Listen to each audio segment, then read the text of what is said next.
मई से राज्य के नगर निगम इलाकों में मीटर ऑटो चालू करने का निर्देश दिया था राज्य सरकार ने। आमतौर पर दैनिक यात्रियों और ऑटो चालकों के बीच किराए को लेकर लगातार परेशानी होती है, जो कि एक दैनिक घटना बन गई है। इससे निजात पाने के लिए शायद राज्य सरकार ने ये कदम उठाया है, जिससे ऑटो चालकों और यात्रियों को नुकसान ना हो। शहर के सभी ऑटो में मीटर लगे हैं या नहीं, इसकी जाँच के लिए परिवहन विभाग अगरतला में विभिन्न स्थानों पर चेकिंग कर रहा है। आज के कार्यक्रम के संदर्भ में परिवहन विभाग के एक अधिकारी ने मीडिया को बताया कि राज्य सरकार द्वारा इस मीटर ऑटो की शुरुआत का उद्देश्य मोटर चालकों और आम यात्रियों में नकारात्मक प्रवृत्ति को सकारात्मक बनाना है।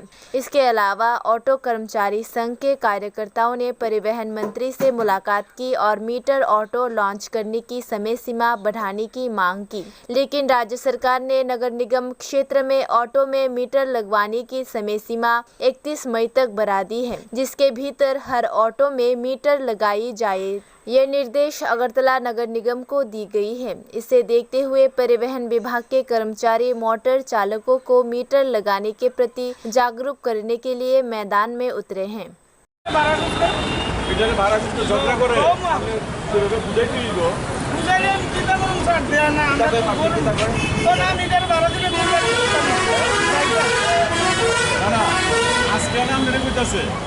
আগামী দিন সব অটো জনে মিটার হয়েছে তখন তো আমরা এই কথা বলবে না। এটা ঠিক আছে স্যার, সবাই এখন আপনি যদি প্যাসেঞ্জারের ঠিক করেন এই গাড়িটা যেমন মিউনিসিপ্যালিটি এরিয়ার বাইরে এরা মিটার পাইছো না, এরা 10 টাকা ভাড়া 20 টাকা ভাড়া 10 টাকা দেবে না। আপনি আজকে টিকা এখন আমরা মিটারও দাঁড়াইনি কত টাকা ভাড়া কি আমার ব্যাংকে মিটার লাগে সারা কইয়া পাবলিকের বুঝালে পাবলিক ঠিক আজকে টিকা আরো 10 দিন আগে বাইরের গাড়ি মানে টুলেট ছাড়া কতটাই তো অনেক কমছে, কমছে তো আপনি দাঁড়ান দিকে কটা ঢুকে দেখেন।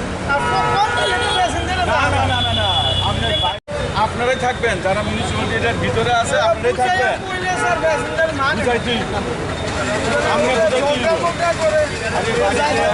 বাড়িতে সবাই রেখে আপনি একসঙ্গে ভাত খেতে হতে পারেননি, পারেন না। একটা করে আমার কাম আছে, একটা আমি ওখান খেতাম না। আমরা তো সবাই একসঙ্গে খাওয়াতে বসতে পারেন, সবাই একসঙ্গে মিলে চলতে লাগবে। আপনি আপনার সুবিধাটাও যেমন বুঝাইবেন, অসুবিধাটাও বুঝাইবেন। ভাড়া আপনারা উচিত ভাড়া দিতে পারতেছে, যেটা আবার কমফোর্টেবলি চলতে পারতেছে, ঠিক তো ভাই? আপনারা তো মিটার চালাইতেছেন, আপনারা সবাইকে বুঝাইবেন। বুঝাইলে পরে আপনারাও যেরকম যে মিটার রিডিংয়ের যেটা আইতেছে, মিটারের একজ্যাক্ট যে ভাড়াটা, সেই ভাড়াটাই আপনারা নিতে পারতেছেন। আবার যারা প্যাসেঞ্জার ওনারাও খুশি যে আমার যা ভাড়া আছে আমি তাই দিতেছি, ঠিক না? সুতরাং আপনারা মিটার দিয়ে চলেন। আর বাকি যারা মিটার ছাড়া চলতেছে তাদেরকেও আপনারা ইনসিস্ট করেন যাতে আপনাদের মতো এরকম প্যাসেঞ্জার যারা মিটার অটো দিয়ে চলতে চায় আপনারা সেইভাবে প্যাসেঞ্জার নিয়ে চলেন। ঠিক আছে, ধন্যবাদ। এবং যাদের কর্তৃক হয়ে মিটার লাগানো হয় এই জন্য আমরা তাদেরকে সচেতন করেও তুলি।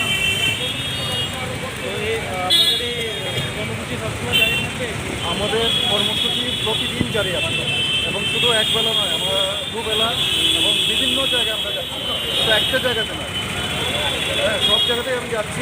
এবং সরকারের যে উদ্দেশ্য যে মিটার লাগু করে দুই দিক দিয়ে সচেতন করা, একটা হচ্ছে জনসাধারণ যাত্রী যারা তারাও সচেতন নয়, তাদের মধ্যে একটা নেগেটিভ ট্রেন্ড রয়েছে।